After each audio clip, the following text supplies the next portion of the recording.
दोस्तों जय माता की। कैसे आप सब तो अच्छे ही होंगे। भक्ति की शक्ति में चैनल में आपका स्वागत है। बने रहिए। आप लोग बहुत अच्छा सा वीडियो लेके आए हैं। आप लोग पूरा सुन के जाइए। अच्छा लगे तो जरूर सपोर्ट करना और मेरी गारंटी आपको जरूर पसंद आएगा। बहुत अच्छा आज का ब्लॉग है माता रानी का। और अपने जो अंदर भक्ति की शक्ति का मतलब समझाएगी कि हम भक्ति की तरफ बढ़ने में हमारे कौन है जो दुश्मन हम आगे भक्ति में नहीं जा पाते हैं। तो आइए आप लोगों को बताते हैं। तो हमारे अंदर हमारे जो बाहर के दुश्मन हैं उनसे तो हम कोई बात नहीं, वो तो हमें कुछ परेशान नहीं करते। अगर हमें अंदर के दुश्मन से जीत गए तो बाहर के दुश्मन को हमें फर्क नहीं पड़ेगा कि कौन है दुश्मन, कौन है, क्या है। तो हमारे अंदर जो 5 दुश्मन छुपे हैं उनसे हमें लड़ना चाहिए। जो है हमारे अंदर क्रोध। अगर हमको क्रोध ना आए तो हम किसी से झगड़ा नहीं करेंगे। हम क्रोध के बस होके हर किसी से झगड़ा कर जाते हैं। क्रोध ही है हमारा कि एक दूसरे का दुश्मन बना देता है। अगर हमारे अंदर शांति हो ना तो हमारे सब साथी हों, हमारे सब सहयोगी हों। और हमारा क्रोध ऐसा होता है कि क्रोध भी करना चाहिए हर जगह शांत भाव भी नहीं होना चाहिए, लेकिन हर जगह क्रोध नहीं चलता है। कहीं भी तो क्रोध कभी कभी हमें कहीं का नहीं छोड़ता है, तो उस पर भी हमें कंट्रोल करना चाहिए। हमारी बुद्धि छिन्न हो जाती है और क्रोध के बस में आके हम किसी को कुछ भी कह जाते हैं। क्रोध के बस में हमारा बड़ा झगड़ा हो जाता है। अंदर की अपने आत्मा को भी निर्मल बनाना चाहिए। जब हम शांति रहेंगे तभी हमारा क्रोध कम होएगा। और हमारा दूसरा शत्रु है लोभ। हमको लोभ आ जाता है तो हम किसी का चोरी करना, ये लोभ ही करवाता है हमसे। कभी कभी ऐसा होता है कि हमें कहीं दान देना होता है 50 का, पर हम लोग बस 20 रुपए ही देते हैं। तो जब हम दिल खोल के देंगे तभी भगवान हमें देंगे। नहीं तो देखो कहते हैं कि दान करे धन ना घटे, तो हम दान करेंगे तभी हमारे भगवान खुश होंगे। और दान से धन की मतलब कीमत बढ़ती है, यानी भगवान और ज़्यादा देते हैं। तो हमें दान करना बहुत ज़रूरी है। मतलब दान करना चाहिए। दिन में 100 कमाते हो तो 5 या 10 रुपए धर्म में ज़रूर निकालने चाहिए। और तीसरे नंबर पे ईर्ष्या, जो हमको एक दूसरे से जलन कि वो ज्यादा बढ़ गए, हम कम बढ़े। भाई ये भी तो देखो वो कर क्या रहा है। तीसरा अगर कोई बढ़ रहा है तो अपने आप देखिए कि हमारे अंदर कौन कौन बुराइयां हैं। किसी को जलने से पहले ये सोचना चाहिए कि ये मेहनत तो कितनी कर रहा है, हम भी वही मेहनत कर तो हम भी बढ़ जाएंगे आगे। तो कुछ ऐसे होते हैं कि जलने वाले मतलब कि जलने लगते हैं किसी की कामयाबी को देख के, पर ये नहीं देखते उसकी कामयाबी पीछे उसकी मेहनत कितनी है। आज के टाइम में सबसे ज्यादा ईर्ष्या खाई जा रही है। अपने सुख से सुखी नहीं है, दूसरे के सुख से ज्यादा दुखी हो जाते तो ये देखिए ऊपर वाले ने हमें क्या दिया है, हम क्या कर रहे हैं, हमने कितनी मेहनत की है, उसने सामने वाले ने कितनी मेहनत की है, तब तो इतनी ऊंची पे पहुंचा है। हम भी देखो बिना मेहनत की तो कुछ नहीं मिलता है। मेहनत करोगे तभी बढ़ोगे। मेहनत को परमात्मा भी सलाम करता है, तो वो ये देखता है ये इस कर्म किया है इसने। जब तुम कुछ करोगे तभी आगे बढ़ोगे, करोगे नहीं तो कुछ नहीं बनोगे। तो भाई किसी से जलने से पहले ये देखा करो कि इसने मेहनत कितनी की है। चौथे नंबर पे आता है अहंकार, जो हमें झुकने नहीं देता है। हमें भगवान अगर हम निर्मल हो जाए ना तो भगवान बहुत सरल हो जाता है हमें भक्ति करना। जो हमें भक्ति के तरफ नहीं बढ़ने दे रहा है वो हमारा दुश्मन है। चौथे नंबर का अहंकार। तो अहंकार हमारा कभी कभी इतना बढ़ जाता है कि क्या ही बताएं।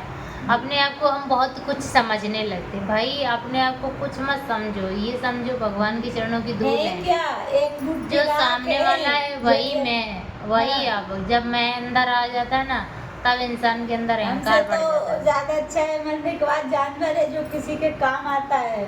हमारा तो कुछ नहीं होता है, बस जलने के बाद एक मुट्ठी राख बचती है। वो राख किसी काम की है। ये दिया हुआ तो सब परमात्मा का है, वो यहीं आके मिला है, यहीं रह जाएगा।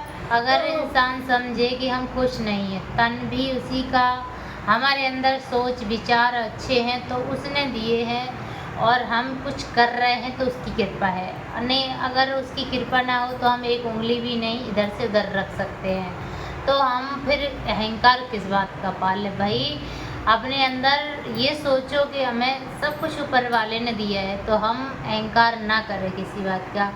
हम एक दूसरे के हमेशा समीप खड़े रहें, ताकि हमें मतलब कभी अहंकार ही ना आए कि हम कुछ हैं। जब अपने अंदर सोच लोगे हम तो बहुत कुछ हैं, तभी इंसान अकड़ जाता है। तो अकड़ तो मुर्दे की भी होती है, इंसान रह के भी अकड़े तो आप में मुर्दे में कोई फर्क नहीं होता है। 5वें नंबर पे है मद, कि मतलब कुछ बन गए हैं। हाँ, उस वो 5वें नंबर का दुश्मन ये है।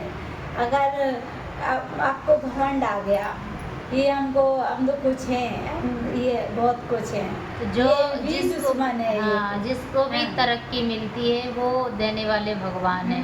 अगर अकड़ना है तो उसके समीप अकड़िए कि इसने मुझे दिया। ये मत सोचो कि हमने कुछ किया, हम कुछ है ही नहीं है। जो लक्ष्मी है उसके पति जो नारायण है, नारायण की पूजा करोगे, उनके चरणों में रहोगे तो मद आएगा ही नहीं, आएगा ही नहीं कभी अहंकार। हाँ। तो अहंकार से आप बहुत दूर रहोगे। हाँ, तो जो नारायण की शरण में रहता है, जो अच्छा भक्त है, उसको छोड़ के सबके अंदर ये 5 हैं। हम ऐसा नहीं कहते हैं कि हमारे अंदर नहीं है, हमारे अंदर तो पहले है। अगर हमारे अंदर भी है, ऐसा नहीं है कि हमारे अंदर नहीं, हर किसी के अंदर होती है ये 5 इंद्रियां। कलयुग है, इसमें हमने क्या तपस्या तो की नहीं है, कुछ नहीं किया। हमारा खान पान उतना शुद्ध नहीं है और विचार तो खान पान से आते हैं। तो हमारे अंदर पहले सबसे पहले पवित्रता होना चाहिए। खाने पीने में पहले हमारे पुरखा थे, जनेऊ पहनते थे, बड़ा पवित्रता से खाना खाते थे, बाहर से आते थे आज नहा बिना खाना नहीं खाते थे। अभी सुबह उठे, पुरुष भी हुआ, चाय पी ली बिस्तर पे, फिर खाना तो क्या है, कहीं भी खा लिया खड़े होकर, जहाँ मर्जी आती तहाँ खाते हैं, पहले जो की मर्जी आता सो करते हैं। तो कुछ ना डर बचा है, न बची है मर्यादा, न बचा है पवित्रता। तो फिर बुद्धि कहाँ से सही होगी? बुद्धि तो है जो विचार आते हैं। तो यही 5 बुराइयां सबके अंदर भरी पड़ी हैं, जो हमें भक्ति मार्ग पे नहीं जाने दे रही आगे। तो हमें सबसे मजबूत अपना चरित्र रखना चाहिए।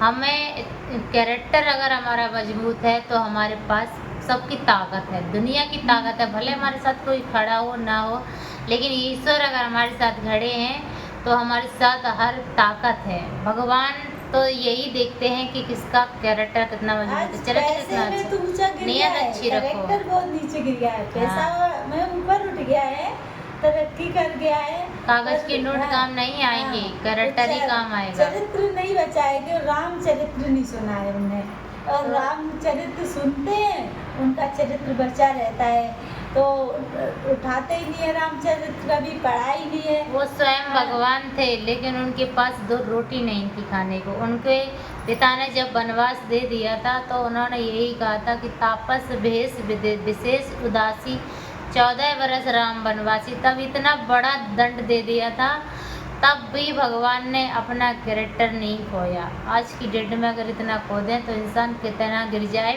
पता ही ना चले, इतना अगर कठोर दंड मिल जाए तो भगवान इतने कष्ट सहने के बाद भक्ति की शक्ति का मतलब समझाते हैं। भक्ति में बहुत बड़ी शक्ति है, और सबसे जो व्रत रहते हैं तो भूखे रहने को व्रत नहीं कहते। हम अगर व्रत रखना है तो सबसे व्रत एक बड़ा है पतिव्रता, जो सबसे व्रत पति के बन के रहो। हाँ। जैसा भी है अपना पति है, पतिव्रता खुद मेहनत करो।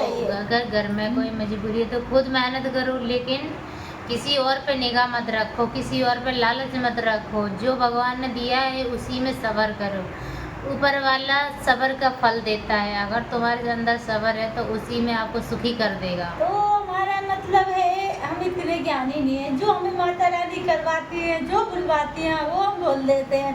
अगर आप लोगों को अच्छा लगे तो जरूर हमारा सपोर्ट करें। हमारी माता रानी का मंदिर बनने जा रहा है, तो इटावा यूपी कतरौली गांव में तो माता रानी का मंदिर बनने जा रहा है। सब उनकी कृपा है, वो हमसे बुलवा दी है। हमें थोड़ी सी जो हमारी मार्गदर्शन करती है, वो हमको ज्ञान आता है तो हम बोल देते हैं। आपको अच्छा लगे तो हमारा सपोर्ट करना। सबको जय माता की। मिलेंगे नेक्स्ट वीडियो में। राधे राधे।